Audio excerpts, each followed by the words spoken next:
மதுரவாயலில் battery வாகனம் charge போட்டபோது தீப்பிடித்து எரிந்து விபத்து. 9 மாத கைக்குழந்தை உட்பட 3 தீக்காயங்களுடன் மீட்பு. மதுரவாயல் அன்னை இந்திரா காந்தி தெருப்பகுதியில் நடராஜன் என்பவர் தனது குடும்பத்துடன் வசித்து வருகிறார். நேற்று இரவு தனது பேட்டரி வாகனத்தை சார்ஜ் போட்டுவிட்டு தனது வீட்டின் முதல் தளத்திற்கு சென்று தூங்கியுள்ளார்.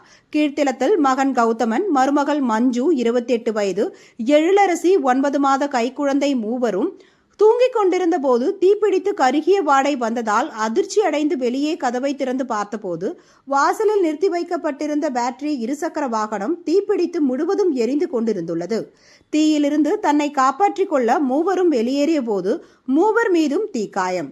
கௌதமன் 41% தீக்காயத்துடன் மஞ்சு 10% தீக்காயம், எழிலரசி 9 மாத கைக்குழந்தை 50% தீக்காயத்துடன் உயிருக்கு ஆபத்தான நிலையில் சிகிச்சை என தகவல். தீக்காயம் ஏற்பட்டவர்கள் போரூர் தனியார் மருத்துவமனையில் சிகிச்சை பெற்று வருவதாக தகவல்.